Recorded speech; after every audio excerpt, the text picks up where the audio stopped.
Halo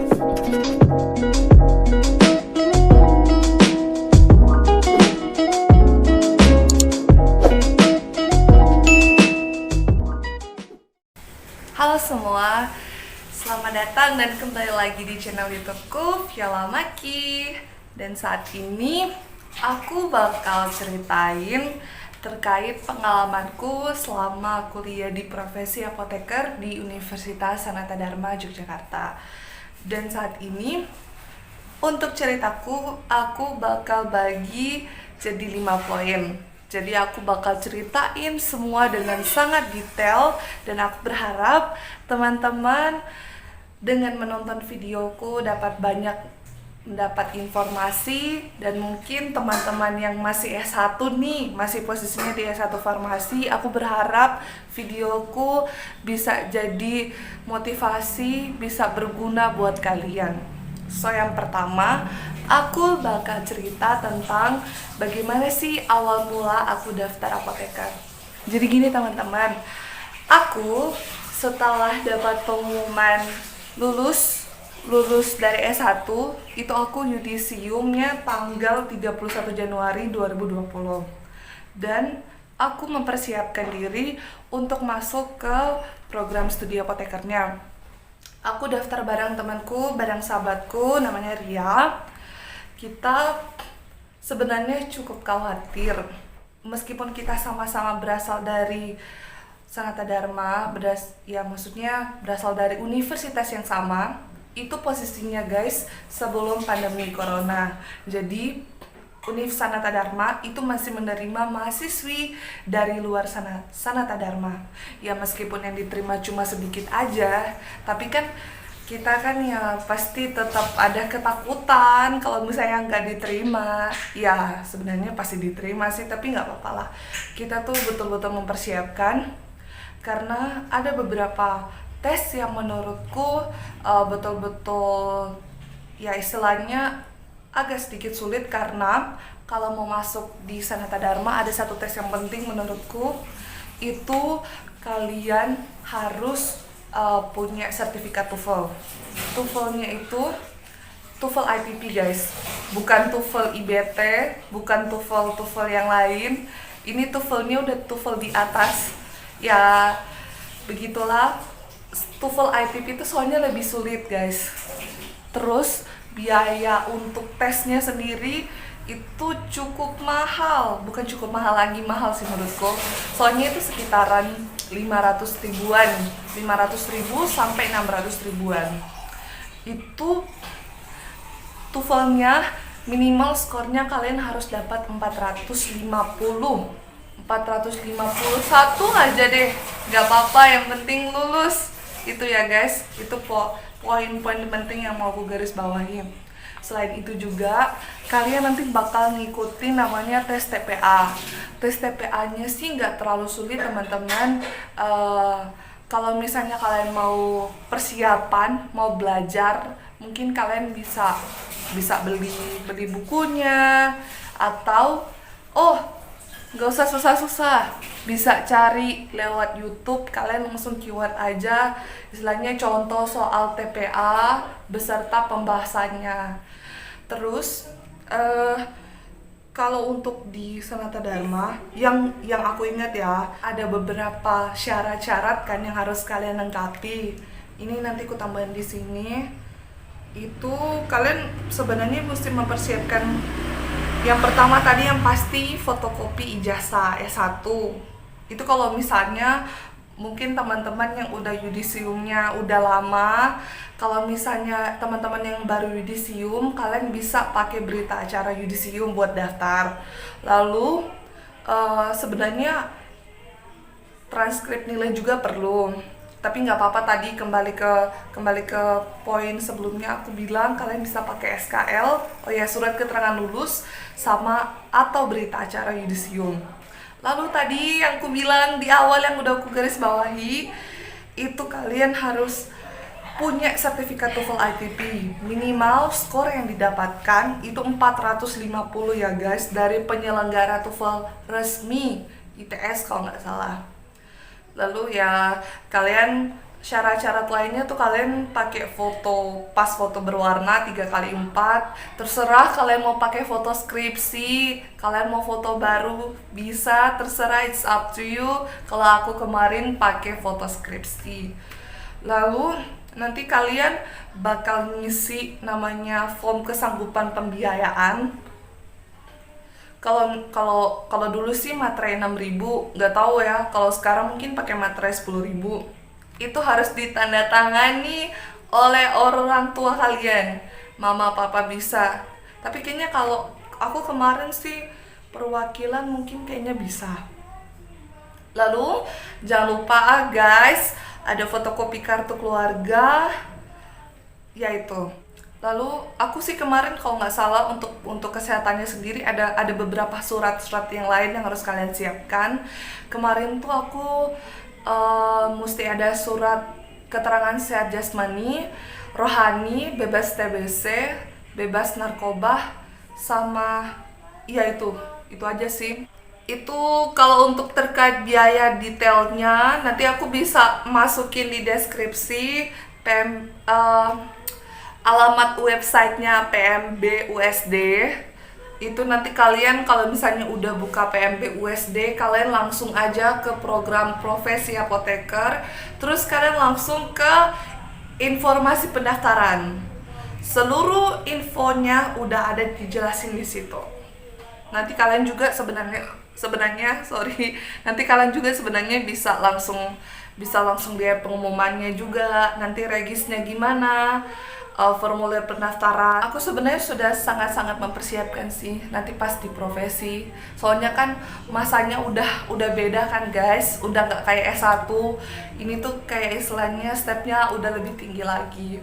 Itu sekilas tentang ceritanya awal mula daftar APT, aku gimana cara mempersiapkannya. Cukup hektik guys, cukup hektik. Lalu terkait proses perkuliahannya, ini udah masuk poin 2. Proses perkuliahannya, pertama, aku sebelum pembagian kelas ada namanya aku ikut amotrap. Amotrap itu maksudnya itu kalian pengenalan kuliah, bagaimana istilahnya nanti kalau udah secara serius masuk di perkuliahan profesi apoteker, itu kalian dikenalkan nanti prosesnya kayak gimana. Nanti itu sih aku kemarin amotrap 2 hari apa 3 hari ya? 2 hari 3 hari yang dikenalkan. Kemarin cukup asik sih, karena pas amotrapnya itu juga untuk bagian klinisnya nanti kayak dikenalin gimana nanti proses PBL tuh problem based learningnya, nanti metode belajarnya kayak gitu. Itu dari segi klinis maupun industri sama aja. Nanti kita kayak dikasih pengenalan kasus, terus gimana kita cara memecahkan soalnya. Lalu kita juga dapat istilahnya pembelajaran juga. Kalau nggak salah ya, saya ingatku tuh dari PT Konimax. Itu dia kenalin secara singkat PT Konimax tuh kayak gimana. Lalu dia jelasin juga kalau mungkin farmasi industri itu kalian udah familiar pasti dengan CPOB. Ya guys, CPOB. Mereka banyak jelasin juga tentang CPOB. Mungkin kayaknya kalau yang seingatku tuh amotrap tuh ya itu sih pengenalan sih. Nah, masuk untuk perkuliahan seriusnya PBL guys. PBL ada 3, PBL 1, 2, dan 3.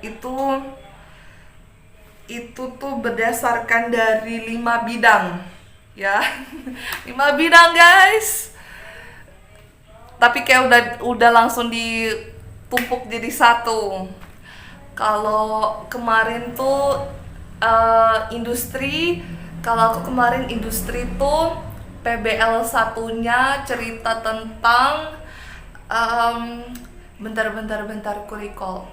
Oh ya, untuk PBL 1 tuh ceritanya tentang permasalahan dalam proses pembuatan tablet Glimepirid kalau nggak salah. Iya, Glimepirid. Itu gini ya, Yang pertama itu nanti kalian bakal langsung dibikin dalam kelompok. Nanti kalian baca dulu kasusnya, kalian pahami kasusnya, masalahnya di mana, letak permasalahannya di mana. Terus nanti dosennya bakal datang ke kalian, terus kalian harus istilahnya menggali informasi yang kurang dari kasus yang kalian dapatkan. Nah, informasi-informasi itu gunanya buat kalian nanti pecahin kasusnya, biar ketemu jawabannya, biar ketemu hasilnya, gitu ya. Itu tuh kemarin tuh sampai ditanya, oh iya bagaimana SOP SOP dari istilahnya, misal SOP produksinya seperti apa. Terus habis itu banyak hal ditanyain lah, intinya gitu. Eh, oh ya, itu udah masuk PBL. Lalu eh kalau PBL 2 itu kalau nggak salah nanti kalian kayak lebih belajar terkait kapabilitas proses. Jadi nanti kalian dikasih kasus, istilahnya nanti ada proses pembuatan tabel, eh, bukan tabel guys, sorry, tablet. Terus nanti ada nilai-nilainya, angka-angkanya, nanti kalian hitung. Terus nanti kalau misalnya di atas, kalau lewat di atas hasil normal itu kenapa, di bawah normal itu kenapa, kalian bahas. Itu kemarin aku pakai aplikasi guys buat hitungnya, jadi aku nggak hitung manual, nggak mau capek-capek. Itu kalian pakai namanya aplikasi Minitab. Kalian bisa kok kayaknya pakai trial itu. Aku kemarin pakai itu, dan kebetulan waktu pembagian tugas aku dapat yang untuk hitung-hitungnya guys. It's okay lah, nggak apa-apa sih, asik lah pokoknya kuliah itu.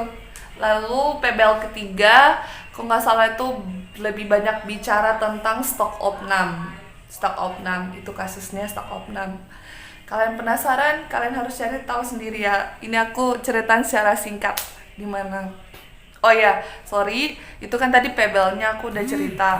Terus sebelumnya nanti kalian bakal dikasih pengenalan, istilahnya sebelum kalian masuk ke PBL, nanti kalian dikasih kuliah teori. Kuliah teorinya nggak lama, sekitar 1-2 bulan aja. Lalu langsung nggak sampai 1 bulan, kurang dari 1 bulan lah itu. Terus kalian udah langsung masuk PBL tadi yang udah aku jelasin, kasus-kasusnya kalian harus pecahkan. Itu yang ngajar Ibu Agatha, dosen pembimbingku juga pas S1. Lalu itu beliau ada 3 materi lah yang beliau kasih. Pokoknya bagaimana tentang istilahnya ya farmasi industri itulah. Banyak belajar tentang quality control, quality assurance, terus bagaimana itu konsep terkait warehouse, lalu konsep terkait tentang pemecahan masalah nanti buat PBL kalian, gitu guys. Banyak lah. Nanti kalau ada kesempatan aku mungkin bisa jelasin per detailnya secara singkat, siapa tahu buat informasi buat kalian. Terus untuk soal klinisnya itu ini nanti kalau nggak salah ya, seingatku tuh kalau dari segi klinisnya nanti kalian PBL-nya sama sebenarnya, nanti kalian tanya-tanya, kalian gali informasi. Kalau misalnya dari segi klinis kan nanti penyakitnya cukup banyak ya guys, cukup ya kompleks. Itu nanti bagi kalian tuh mesti mecahin sebenarnya nih pasiennya kenapa, terus kenapa sampai dia bisa dikasih obat yang cukup banyak. Lalu kalian harus cari tahu sebenarnya istilahnya obat-obat ini tuh kenapa sampai bisa dikasih ke pasiennya, kayak gitu. Pokoknya PBL itu tuh ada masing-masing ada 9 PBL. Iya, 9 PBL. nanti kalian juga ngikutin UTS, ngikutin UAS. UTS kemarin aku ya puji Tuhan bisa mengikuti dengan baik. Itu semuanya ada kok dijelasin di materinya. Kan sebelum PBL kan kita ada kuliah materi dulu. Itu kalian mesti baca baik-baik. Pas kuliah tuh dengerin baik-baik. Kalau aku sih tipsnya, aku tuh kalau pas kuliah aku suka ngerekam apa yang dijelasin dosen, tapi aku tetap catat. Aku waktu pas profesi itu, aku tuh tipenya aku nyatat yang dikasih tahu di depan, terus aku pakai kayak penanda bolpen lain buat nyatat yang gak dibilang dosen di PPT-nya. Jadi istilahnya lengkap, terperinci gitu guys. UTS kemarin tuh bentuk soalnya pilihan ganda. Nanti kan ya biasanya kan mereka manfaatin website belajar USD itu loh guys. Jadi mereka pakai website itu. Lalu pas PBL, nah ini dia bikin aku stres. Karena angkatan yang termasuk ya kena dampak pandemi corona.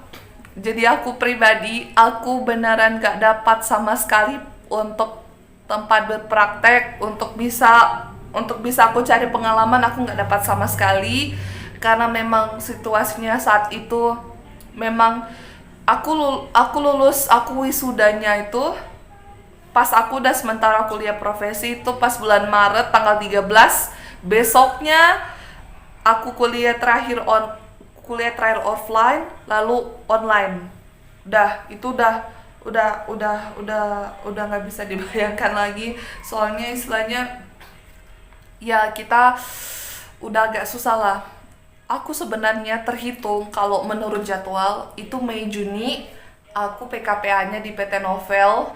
Lalu lanjut Juli Agustus aku ngambil praktek apotek sama PBF sekalian.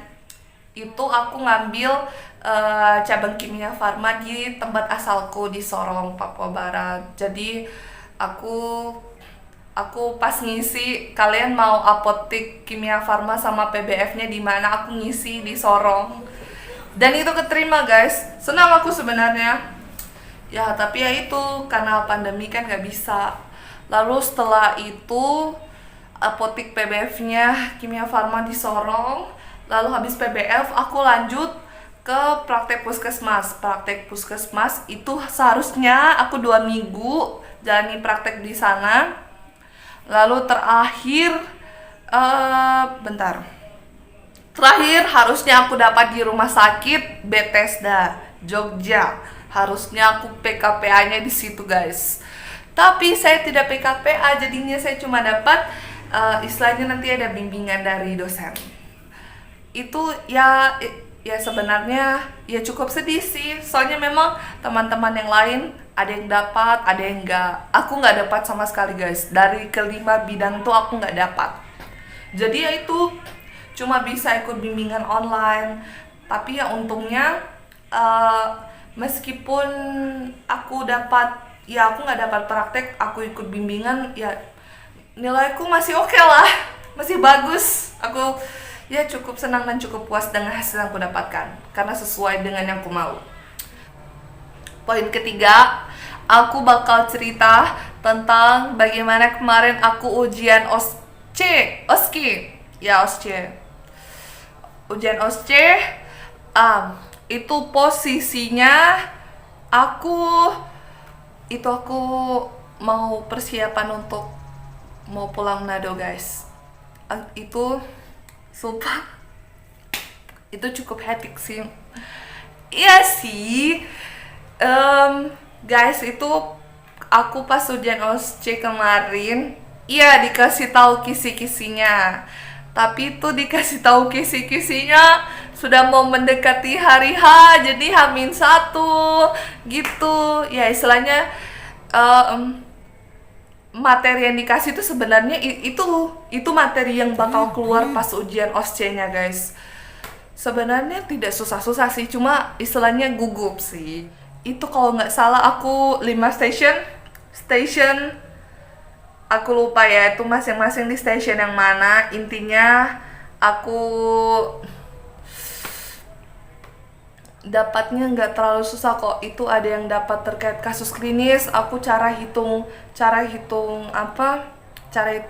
berapa jumlah obat yang dibutuhkan dalam resep. Terus kalau industrinya tuh kalau nggak salah, industrinya tuh nanti kayak kita disuruh cari, kayak nanti ada satu sediaan. Oh ya aku ingat, itu sediaannya kandungan dari vitamin E itu disuruh secepat kilat, karena itu guys, for your information, setiap station itu waktu pengerjaan soalku tuh cuma 10 menit. Itu tuh aku waktu itu carinya kandungan senyawa dari vitamin E poyo. Oh iya, pokoknya itulah. Pokoknya dari segala stabilitas senyawanya aku cari. Terus habis itu aku disuruh buat gimana nanti bentuk kemasan obatnya tuh seperti apa. Nah, itu nanti aku jelasin ke dosen pengujinya gitu. Untungnya sih beliau sepertinya tidak, ya istilahnya kayak ya mungkin beliau menganggap jawabanku benar. Ya begitulah. Terus nanti selain itu juga di ujian OSCE kalau nggak salah kemarin aku disuruh kerjakan berita acara pemusnahan obat kalau nggak salah. Iya, berita acara pemusnahan obat. Itu sih guys yang aku ingat selama ujian OSCE kemarin. Ya memang sih gugup banget, tapi puji Tuhan aku bisa ikut dengan baik. Nggak ada yang salah kemarin, dikit aja. Ya aman lah nilaiku gitu. Oke, langsung aku lanjut ke ujian kompre. Ujian kompre posisinya di sini aku udah di Manado. Ya which is itu ya agak sedikit susah ya guys, kan banyak ya, maksudnya keluarga kan banyak yang datang. Nah, aku sebisa mungkin harus bisa fokus, meskipun ada keluarga aku harus bisa fokus untuk bisa jalan ujianku dengan baik. Puji Tuhan juga pas ujian kompre kemarin dari kelima bidang itu bisa jawab dengan baik. Cukup menegangkan dan agak sedikit ini ya beda ya. Ada beberapa dosen kemarinnya aku cuma 10 menit, ada yang 20 menit, ada yang 25 menitan. Gugup guys, tapi ya guys, aku sarankan kalau sudah mau mendekati ujian gitu, kalian harus sudah buat rangkuman, harus sudah buat summary kalian dari jauh-jauh hari. Usahakan juga kalian harus concern, harus bisa fokus. Nanti kira-kira kalau misalnya kalian jawab ini, nanti kalau ditanyain ini gimana cara atasinya gitu guys. Untuk ujian kompre sih aku kemarin lebih kayak jelasin secara langsung sih, secara lisan gitu. Untuk ujian UKAI-nya, ini ujian penentuan apakah saya fix jadi apoteker atau tidak, gitu. Tapi puji Tuhan kemarin, jujur guys, aku mau cerita kalau ujianku try out kemarin guys, jelek banget, sejelek-jeleknya. Tapi untungnya UKI hasilku ya senanglah dapatnya. Gak sia-sia aku belajar, gak sia-sia aku les, gak sia-sia aku beli buku sebanyak itu ya. Ini ya guys buku-bukunya. Kemarin aku pakai buku ini. Ini aku kemarin nih, ini judul bukunya Sukses UKAI 2-in-1 CBT sama OSCE. Oh ya, ini ada OSCE-nya juga. Jadi ini banyak kumpulan soal-soalnya sama penjelasannya. Ini buku yang betul-betul sangat berguna. Ini guys ada OSCE-nya. Kemarin saya cukup banyak belajar OSCE juga dari sini. Lalu ini ada obat UKAI. Aku juga kemarin pakai buku ini. Ini buku banyak kumpulan soalnya dan lengkap juga. Kalau yang tadi kan itu cuma kalau nggak salah 500 soal. Kalau di sini ada 2000 soal, banyak materi juga di sini. Aku bacain secara sekilas ya. Nanti kalian untuk tiap materinya tuh kardiovaskular ada infeksi, endokrin, pernafasan, saluran cerna dan sebagainya. Tapi kayaknya kalau di sini sih lebih banyak kalau kardiovaskular sama endokrin banyak sih. Karena jujur kemarin aku pas UKI banyak banget keluar dari situ. Terus guys, aku betul-betul sangat-sangat bersyukur karena aku punya buku ini. Kemarin pas ujian UKI di buku ini banyak banget yang keluar. Saya senang sekali. Dan untungnya ingat tuh loh guys, masih ingat, bisa jawab. Aku punya 2 buku lainnya lagi. Itu juga berguna, tapi kalau aku pribadi aku lebih prefer 3 buku tadi yang udah aku tunjukkan. Terus aku juga les. Aku ikut les di UKI Gold. Asik, enak. Itu aku les tiap hari guys, tiap hari ya. Gak ini, aku les itu tiap hari. Banyak dikasih soal-soal dan ada juga soal-soal yang keluar dari UKI Go itu. Jadi ya go, kalian bisa daftar. Itu tuh banyak sih, mentornya juga asik, mentornya welcome gitu guys. Aku udah cerita cukup banyak, aku udah cerita cukup panjang.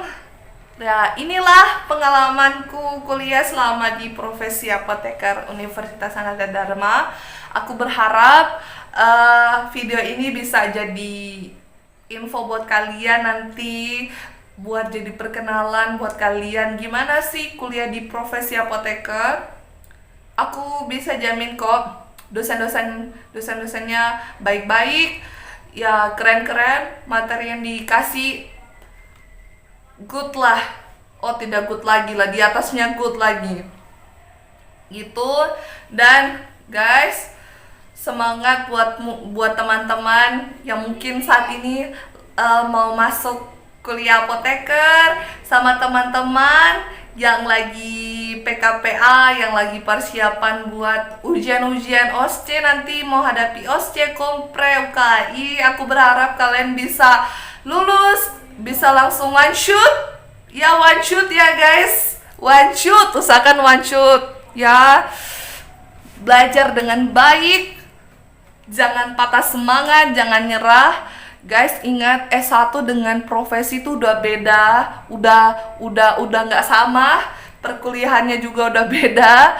Kalian mesti banyak belajar, kalian mesti istilahnya banyak recall materi-materi yang lalu. Semangat terus. Udah itu aja mungkin yang bisa aku cerita. Oh ya, mungkin kalau teman-teman pengen aku lebih banyak bahas detail tentang materi-materi yang berkaitan pas kuliah profesi, mungkin next aku bisa buat. Aku berharap kalian gak bosan-bosan. Dukung Vio terus biar Vio bisa rajin buat video. Thank you. Jangan lupa like, comment, dan subscribe, and see you at the next video. Bye bye.